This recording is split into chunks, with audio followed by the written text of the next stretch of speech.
Představ si svět, kde se čas zastavil někdy kolem roku 1955. Ale technologie šla dál. Ne způsobem, jaký známe, ale jinak. Představ si zářící města, kde neony svítí do očí, auta mají jaderný pohon. Každá druhá domácnost má robota, co ti uvaří oběd, uklidí dům, pohlídá potomka a když je potřeba, tak zlikviduje narušitele domácnosti vestavěným plamenometem. V tomhle světě neexistují mikroprocesory, ani internet, ani digitalizace. Všechno běží na elektronkové technologii. Obří počítače s páskovými jednotkami zabírají celé místnosti, ale dokážou řídit armády. Je to svět, který si představovali vědci 50. let, jenže se stal realitou. Atmosféra retrofuturismu sála ze všech měst, výškové budovy ve stylu Art Deco a na východním pobřeží města zdobí neonové nápisy, jako ze starých filmů. A hudba? Pořád hraje Ink Spots, Ella Fitzgerald a swingující Glenn Gray. Kultura se nikdy neposunula. Ale za tou retro podívanou se něco kazilo. Spojené státy se proměnily ve stát posedlý bezpečností a vlastenectvím. Všechno bylo prokládáno propagandou, kreslenými návody, jak přežít jaderný výbuch a podezíráním sousedů, zda nejsou nepřátelé svobody. V rádiu a v televizi panoval klid, v realitě ale svět hořel. Pomalu, nenápadně. Evropa se dusila energetickou krizí. Státy se rozpadaly, hranice se měnily. Čína se střetla s USA v nekonečné válce o zdroje na Aljašce a Kanada byla násilně připojena k Americe pod záminkou bezpečnosti. A přesto všechno lidé žili dál. Jezdili v nablízkaných autech na atomový pohon, snídali pod blikajícími reklamami na radiačně ošetřenou limonádu a v televizi běžely reklamy. Vault-Tec ochrání vaši rodinu, když přijde ten den. Nikdo si nechtěl přiznat, že ten den už je za dveřmi. Velká válka, den, kdy svět schořel. Všechno to začalo a zároveň skončilo 23. října 2077, den, kdy lidstvo stisklo spoušť a nikdo už nezvedl ruku, aby ji zastavil. Trvalo to jen 2 hodiny. Ne měsíce, ne dny, 2 hodiny. 2 hodiny stačily na to, aby svět, který se stavěl na vlastní piedestal pokroku, schořel v jaderném ohni. Rána přišla nečekaně a přitom všichni tušili, že přijde. Raketová výměna mezi Spojenými státy a Čínou. Některé zdroje tvrdí, že za vším stál omyl. Jiní říkají, že to byl plán. Ale co je na tom teď důležité? Na nebi se rozsvítily stovky sluncí a každé z nich znamenalo konec. Konec měst, konec rodin, konec paměti. Konec světa, jak jsme ho znali. Lidé křičeli za zvuku sirén. Děti se držely rodičů, zatímco země praskala. Ulice se měnily v krátery. Budovy tichly, jak se sesouvaly sami do sebe. A ti šťastní? Ti, kteří se upsali Vault-Tecu, ti za sebou slyšeli jen zabouchnutí ocelových dveří. Dveří, které se už nikdy neměly otevřít. Země mlčela. Radioaktivní prach pokryl krajinu. Mraky potemněly a voda se stala jedem. A přesto něco přežilo. Když se země nad nimi zhroutila, oni přežili. Skryti, zamčeni, uzavřeni. Věřili, že jsou zachráněni a přitom byli jen pokusní králíci v kleci z ocele. Společnost Vault-Tec postavila stovky krytů, obřích a automatizovaných. Byly prezentovány jako záchrana. Ochrana americké populace před jaderným holokaustem. Ale tahle záchrana měla podmínku. Ve skutečnosti byla většina Vaultů postavena jen proto, aby testovala psychologii, biologii a ideologie. Skoro každý z nich byl navržen jako experiment. A někdo tam nahoře si dělal poznámky. Vault 11 donutil obyvatele každoročně zvolit jednoho, kdo se musí obětovat. Vault 12 nikdy hermeticky neuzavřel dveře, aby se sledovalo, co udělá radiace s populací. Vault 101 byl navždy uzavřen, žádný kontakt se světem. Vault 95 byl plný závislý na drogách, měl sledovat, co se stane, když se jim všechno vezme a pak se jim to znovu vrátí. Pak tu byl Vault 112, místo, kde lidé žili na věky v simulaci, řízené šílenou umělou inteligencí.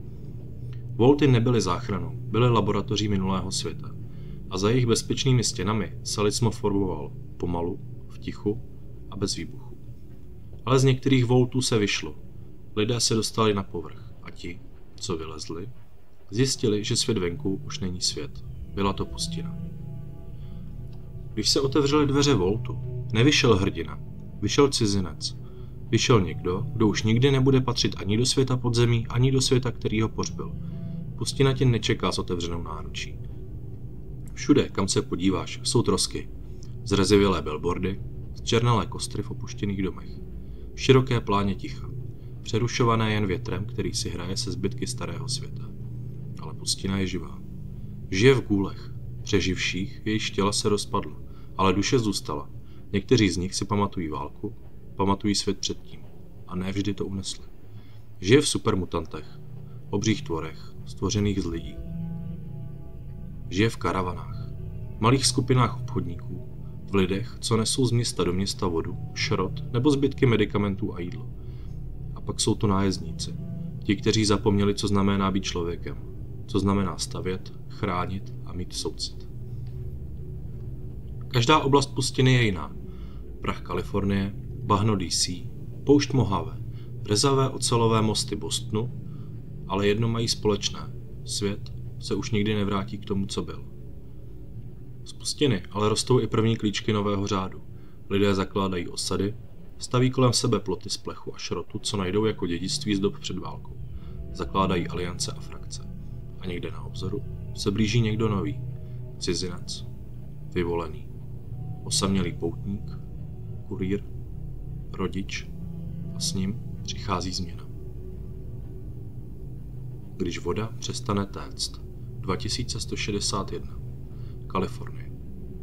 Poušť je tichá. Mraky visí nízko, ale někde hluboko pod horami se otevírá kovová brána a z ní vychází první poutník. Říkají ti Vault Dweller, si dítě podzemního světa, kde byla rutina posvátná a výtah do povrchové sekce tabu. Ale něco se pokazilo.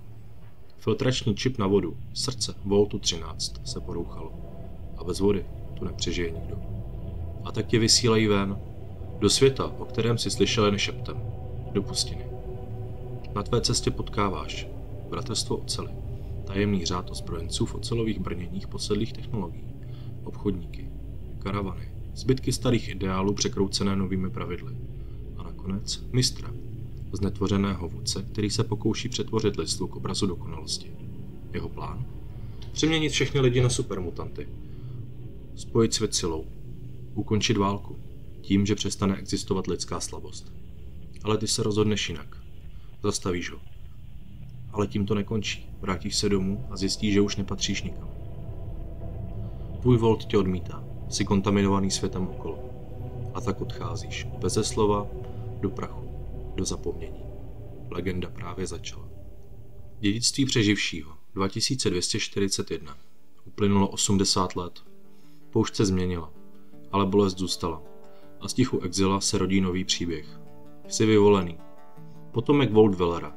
Legendy z minulosti, kterou dnes už málo kdo chápe. Tvůj domov, vesnice Arroyo umírá. Země vyschla.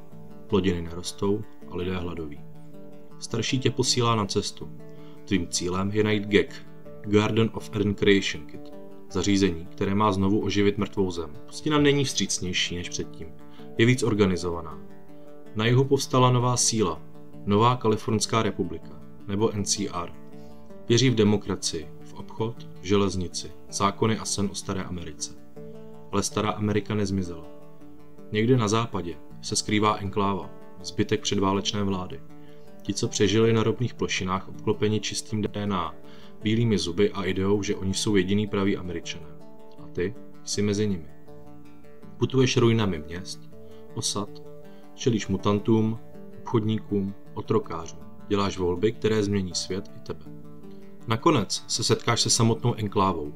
Zjistíš pravdu a pochopíš, že jejich plán očisty není o záchraně, ale o genocidě. Zastavíš je a přežiješ. Ale tak jako tvůj předek zůstáváš navždy mezi světy. Ani z pustin, ani z Vaultu. Jsi poutník, nosič ohně a oheň hoří dál. Osamělý poutník a voda života. 2277. Washington DC už dávno není hlavním městem. Je to troska. Pomník sama sobě. Město duchů a radiace. Tady se rodí osamělý poutník. Ve Vaultu 101 v naprosté izolaci. Vstoupíš a už nikdy nevyjdeš. Tak zní pravidlo. Ale když jednoho dne tvůj otec zmizí, pravidla přestanou platit a ty poprvé vstupuješ na povrch. Pustina hlavního města je jiná než západ. Tady už dávno nevládne obchod, tady vládne přežití. Tunely metra jsou plné gůlů, zřícené památky, kde kdysi zněly projevy o svobodě a mezi nimi frakce. Bratrstvo oceli zde bojuje s enklávou, která se vrátila, tentokrát s novým plánem, projekt Čistota. Obří vodní čistička schopná zbavit pustinu kontaminace, ale za jakou cenu? Tvůj otec, doktor James, snil o tom, že voda bude zdarma pro všechny. Enkláva chce tu samou vodu, ale obohacenou virem, který zabije každého, kdo není čistý. A ty jsi uprostřed. Příběh Falloutu 3 není o přežití, je o oběti, o rodině, o víře, o tom, jestli může mít ideál místo v troskách. A nakonec budeš to ty, kdo vstoupí do komory plné smrti. Pro vodu, pro lidi a pro budoucnost. New Vegas mezi impériem a svobodou 2281. Tohle není klasický příběh hrdiny. Tohle je příběh někoho, koho postřelili, zahrabali a přesto se vrátil. Jsi kurýr. Máš doručit zásilku. Zdánlivě obyčejný platinový žeton. Ale u Primu tě zastaví muž v obleku. Vytáhne pistoli, usměje se a zmáčkne spoušť. Přežiješ. Probudíš se v malé nemocnici ve vesnici Good Springs. Z písku a prachu Mojave tě vytáhl robot s televizí místo hlavy a od té chvíle máš v očích otázku, která nenechá pustinu spát. Proč jsi měl zemřít a co je na tom žetonu tak důležité? New Vegas není klasická pustina, je to místo, kde válku přežilo téměř bez škrábance. Díky Robertu Houseovi. Vědec, vizionář, šílenec, který připojil svůj mozek na stroj a čekal, až svět schoří. Vegas přežilo. Pod štítem s armádou robotů, z kasíny, které stále blikají. Ale přežití je jen začátek. O Hooverovu přehradu, klíč ke kontrole energie a vody, bojují 4 síly.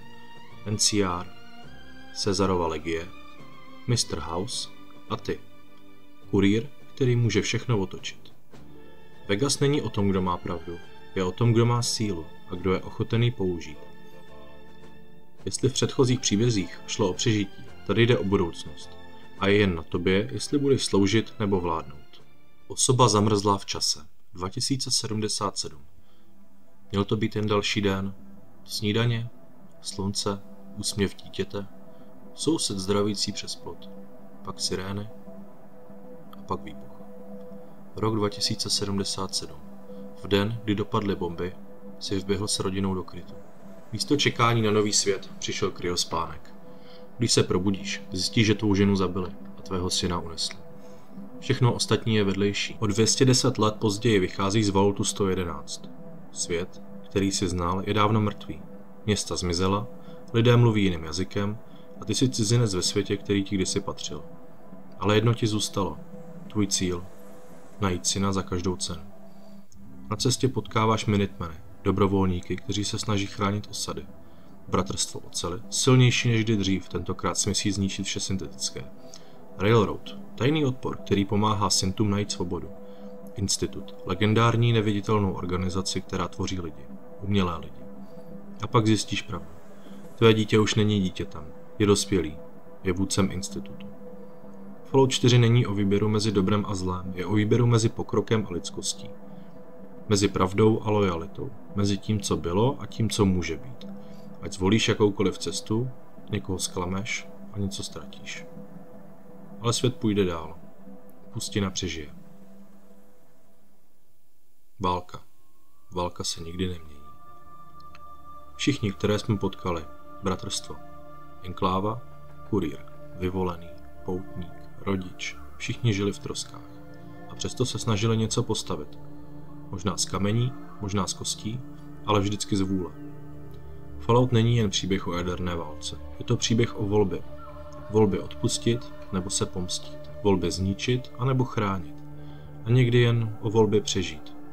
V pustém světě bez zákona, bez víry, bez jistoty se právě ty stáváš symbolem. Ne dokonalosti, ale odhodlání. Z generace na generaci se tento příběh opakuje.